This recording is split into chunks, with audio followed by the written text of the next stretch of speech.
Uh, Good morning, everyone. My name is Vito Fossella, and we're here once again, unfortunately, to remind the city of New York that it is playing with fire by allowing these battery storage units, BESS what they call, to be located near people's homes. And I want to just give a background, Staten Island history, is that many years ago we had something called the Fresh Kills landfill. And it was the only landfill in all of New York City. And we sued the city, among other things, to close it because in this city there's something called a fair share provision that one community, one borough should not disproportionately shoulder the burden for everybody else.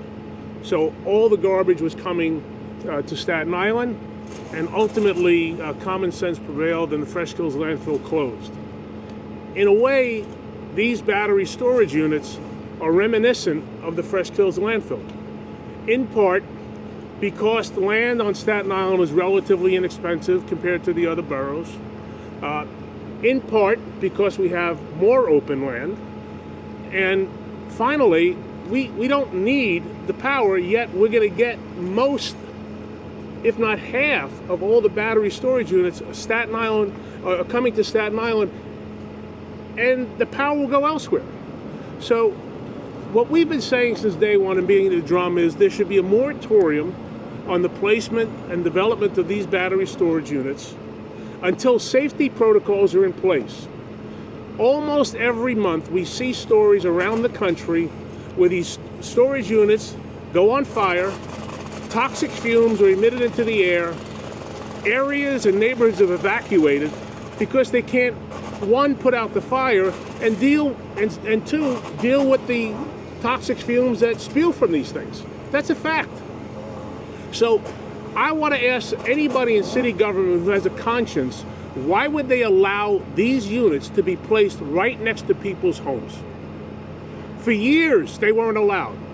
Until a few years ago, the city said, okay, through the building department, you can now put them right next to people's homes.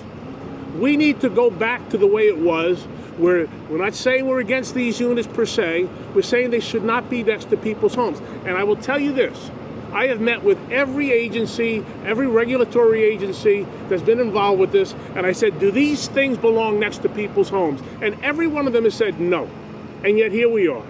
So these poor residents have to one day, that maybe just moved here recently, are waking up to what could be a disaster. Raise your hand if you want to live next to one of these things. Nobody does. So with that said, we're calling upon the city, stop playing with fire, put a moratorium on these things, stop the development here, and wherever else they're planning around Staten Island. The rest of the city can fend for itself, but on Staten Island, we're trying to fight the good fight on behalf of these residents. And one of the guys who's been with us since day one, he's on the community board number 2 that represents and covers this jurisdiction here, is Mr. Ben D'Amato. Ben? Yeah, thank you. Well, your borough president is right. These things are dangerous if they're in the wrong locations. We fought them. We fought against them to be put in residential neighborhoods. This is part of the new city of yes, and I can't understand why the city council, when every community board on Staten Island and every councilman on Staten Island, including the borough president, does not want these things around here. We voted no on them, and meanwhile they constantly just ignore what we want, our wishes, the people who live in this community, and just put these things right in your backyard now. Originally they were in commercial zones, which I can understand, it's fine, not impacting a lot of the community, but to put one of these facilities here, I believe is a dangerous situation. They're your best neighbors, well, until something goes wrong. When something goes wrong, it's a problem. So I encourage the city council to please re-entertain this and to not allow these to be put into residential neighborhoods, even though they're in a light commercial corridor. Thank you. Some of the residents who are here, but they don't want to speak, and I respect their wishes. When this thing is complete, assuming it is complete, what you're going to see on the fences is danger, toxic fumes, hazard. So if you're a young family, young kids, or if you're old like me, Do you really want to see that next to your house? And yet, there it is. And somebody is allowing this to happen intentionally.